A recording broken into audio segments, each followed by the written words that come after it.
Gênesis, capítulo 17. A aliança e a circuncisão. Quando Abrão tinha 99 anos, o Senhor Deus apareceu a ele e disse: Eu sou o Deus Todo-Poderoso. Viva uma vida de comunhão comigo e seja obediente a mim em tudo. Eu farei a minha aliança com você e lhe darei muitos descendentes.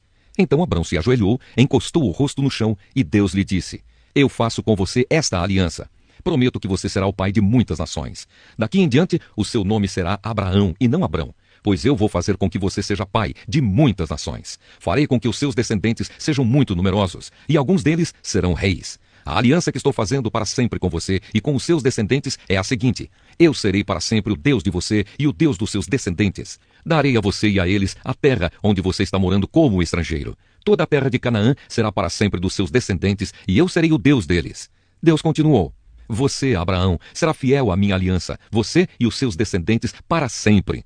Pela aliança que estou fazendo com você e com os seus descendentes, todos os homens entre vocês deverão ser circuncidados. A circuncisão servirá como sinal da aliança que há entre mim e vocês. De hoje em diante, vocês circuncidarão todos os meninos 8 dias depois de nascidos, e também os escravos que nascerem nas casas de vocês e os que forem comprados de estrangeiros. Tanto uns como outros deverão ser circuncidados, sem falta.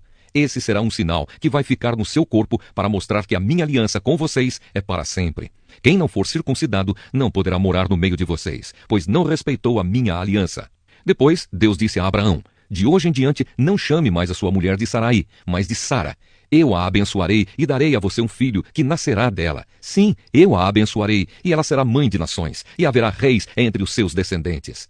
Abraão se ajoelhou, encostou o rosto no chão e começou a rir ao pensar assim: Por acaso um homem de 100 anos pode ser pai? E será que Sara, com seus 90 anos, poderá ter um filho? Então Abraão disse a Deus o seguinte: Quem dera que Ismael vivesse abençoado por ti.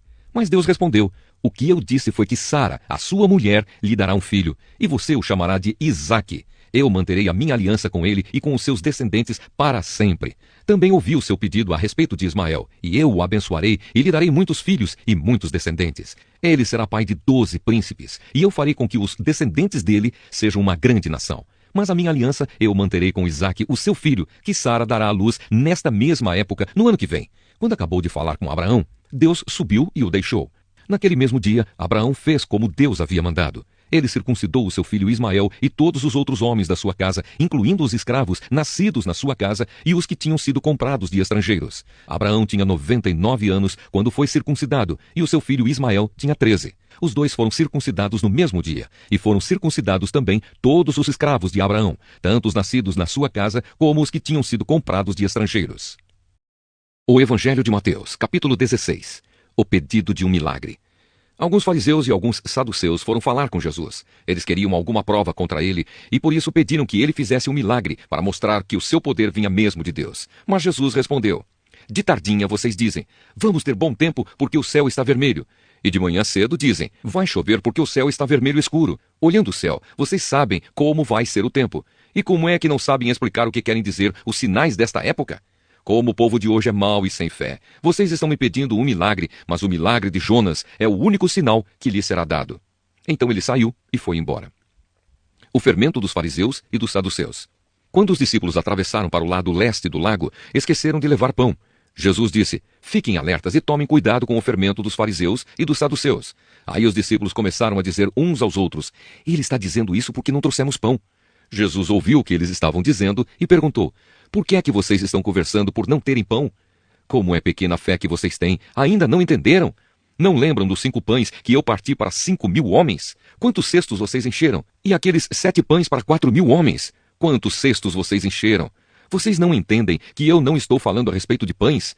Tenham cuidado com o fermento dos fariseus e dos saduceus. Então os discípulos entenderam que ele não estava dizendo que tivessem cuidado com o fermento usado no pão, mas com os ensinamentos dos fariseus e dos saduceus. A afirmação de Pedro.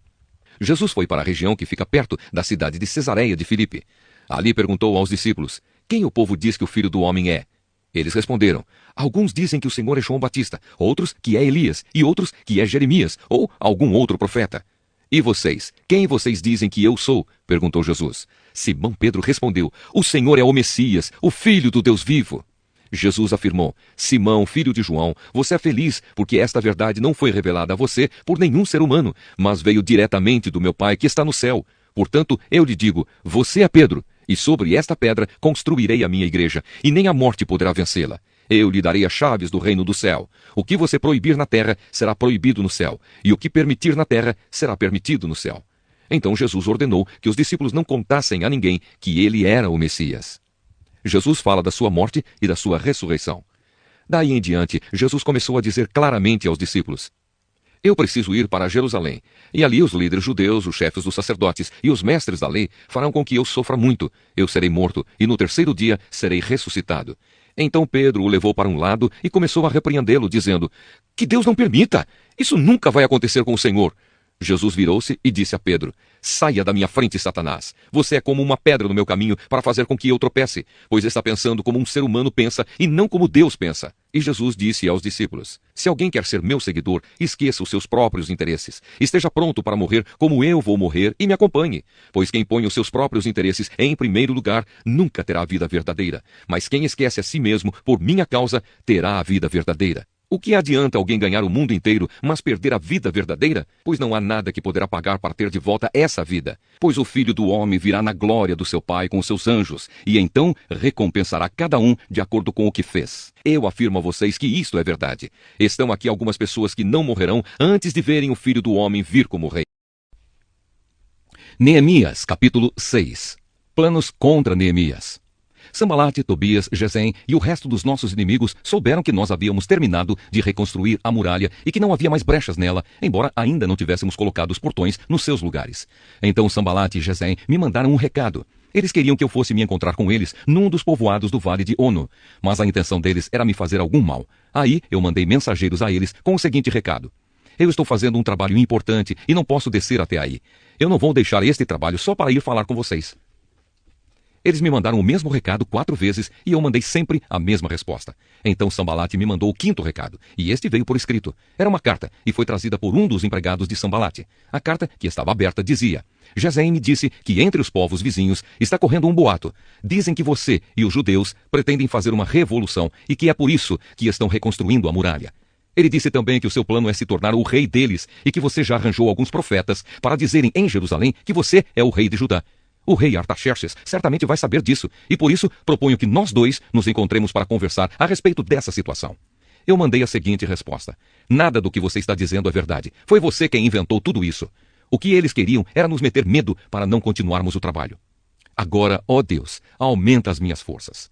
Nessa época, Semaías, filho de Delaías e neto de Meetabel, estava proibido de sair de casa e por isso fui visitá-lo. Ele me disse: nós dois precisamos nos esconder juntos, no lugar santo, no templo, e vamos fechar as portas, porque eles virão matar você. Sim, qualquer noite destas, eles virão matá-lo. A isso, respondi: eu não sou do tipo de homem que foge e se esconde. Você pensa que eu tentaria salvar a minha vida me escondendo no templo? Eu não vou fazer isso, de jeito nenhum. Quando comecei a pensar nesse assunto, compreendi que Deus não havia falado com Semaías, e sim que Tobias e Sambalate haviam pago a ele para me dar aquele conselho. Eles lhe deram dinheiro para me fazer ficar com medo e assim pecar. Aí eles poderiam acabar com o meu bom nome e me humilhar. Oh, meu Deus, lembra do que Tobias e Sambalate fizeram e castiga-os. Lembra também da profetisa Noadias e dos outros profetas que tentaram me fazer ficar com medo. Termina a construção das muralhas. As muralhas foram terminadas no dia 25 do mês de Elu, depois de 52 dias de trabalho. Então os nossos inimigos das nações vizinhas souberam disso e ficaram desmoralizados, porque todos ficaram sabendo que o trabalho havia sido feito com a ajuda do nosso Deus. Durante esse tempo, as autoridades dos judeus haviam escrito muitas cartas a Tobias e haviam recebido várias cartas dele. Muita gente de Judá estava do lado de Tobias, porque ele era genro de um judeu chamado Secanias, filho de Ará. Além disso, o seu filho Joanã havia casado com a filha de Mesulã, filho de Berequias. Na minha frente, falavam das boas coisas que Tobias havia feito e contavam a ele tudo o que eu dizia. E Tobias continuou a me mandar cartas para ver se conseguia me fazer ficar com medo. Atos dos Apóstolos, capítulo 16. Timóteo acompanha Paulo e Silas. Paulo chegou à cidade de Derbe e Listra. Em Listra morava um cristão chamado Timóteo. A mãe dele, uma cristã, era da raça dos judeus, mas o pai dele não era judeu. Todos os irmãos que moravam em Listra e Icônio falavam bem de Timóteo. Paulo quis levá-lo consigo e por isso o circuncidou, pois todos os judeus que moravam naqueles lugares sabiam que o pai de Timóteo não era judeu. Nas cidades por onde passavam, eles diziam aos cristãos quais as decisões que tinham sido tomadas pelos apóstolos e pelos presbíteros da igreja de Jerusalém e aconselhavam que eles obedecessem a essas decisões. Assim, as igrejas ficavam mais fortes na fé e o número de cristãos aumentava cada dia mais. A visão que Paulo teve em Troade.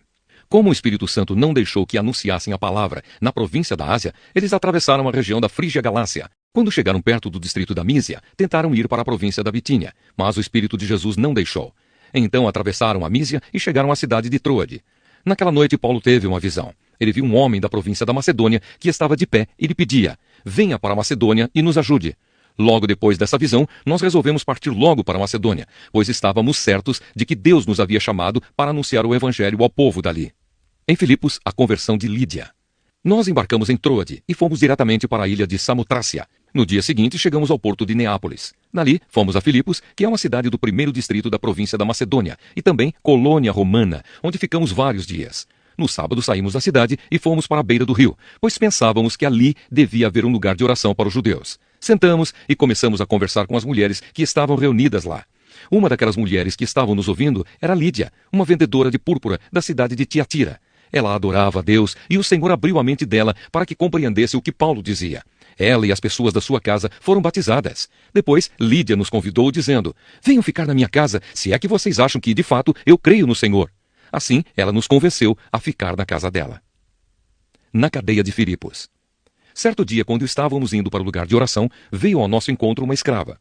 Essa moça estava dominada por um espírito mau que adivinhava o futuro, e os seus donos ganhavam muito dinheiro com as adivinhações que ela fazia. A moça começou a nos seguir, gritando assim: estes homens são servos do Deus Altíssimo e anunciam como vocês podem ser salvos. Ela fez isso muitos dias. Por fim, Paulo se aborreceu, virou-se para ela e ordenou ao espírito: pelo poder do nome de Jesus Cristo, eu mando que você saia desta moça. E no mesmo instante, o espírito saiu.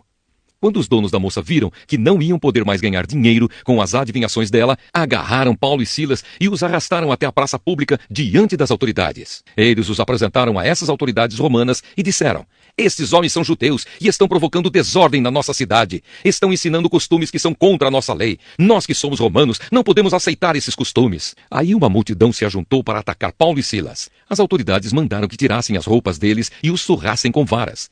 Depois de baterem muito neles, as autoridades jogaram os dois na cadeia e deram ordem ao carcereiro para guardá-los com toda a segurança. Depois de receber essa ordem, o carcereiro os jogou numa cela que ficava no fundo da cadeia e prendeu os pés deles entre 2 blocos de madeira. Mais ou menos à meia-noite, Paulo e Silas estavam orando e cantando hinos a Deus, e os outros presos escutavam. De repente, o chão tremeu tanto que abalou os alicerces da cadeia. Naquele instante, todas as portas se abriram e as correntes que prendiam os presos se arrebentaram. Aí o carcereiro acordou. Quando viu que os portões da cadeia estavam abertos, pensou que os prisioneiros tinham fugido. Então puxou a espada e ia se matar. Mas Paulo gritou bem alto: não faça isso! Todos nós estamos aqui! Aí o carcereiro pediu que lhe trouxessem uma luz. Entrou depressa na cela e se ajoelhou, tremendo, aos pés de Paulo e Silas. Depois levou os dois para fora e perguntou: senhores, o que devo fazer para ser salvo? Eles responderam: creia no Senhor Jesus e você será salvo, você e as pessoas da sua casa. Então eles anunciaram a palavra do Senhor ao carcereiro e a todas as pessoas da casa dele. Naquela mesma hora da noite, o carcereiro começou a cuidar deles, lavando os ferimentos da surra que haviam levado. Logo depois, ele e todas as pessoas da sua casa foram batizados. Em seguida, ele levou Paulo e Silas para sua casa e lhes deu comida. O carcereiro e as pessoas da sua casa ficaram cheios de alegria, porque agora criam em Deus. Quando amanheceu, as autoridades romanas mandaram alguns policiais com a seguinte ordem para o carcereiro: solte esses homens. Então o carcereiro disse a Paulo: as autoridades mandaram soltá-los. Podem ir embora em paz. Mas Paulo disse aos policiais: eu e Silas somos cidadãos romanos, e mesmo assim, sem termos sido julgados, fomos surrados em público, e depois nos jogaram na cadeia, e agora querem nos mandar embora assim, em segredo? Isso não! Que as próprias autoridades romanas venham aqui e nos soltem. Os policiais foram contar às autoridades romanas o que Paulo tinha dito. Quando as autoridades souberam que Paulo e Silas eram cidadãos romanos, ficaram com medo e foram lhes pedir desculpas. Então, os tiraram da prisão e pediram que fossem embora da cidade. Paulo e Silas saíram da cadeia e foram para a casa de Lídia. Ali, encontraram-se com os irmãos, animaram a todos e depois foram embora.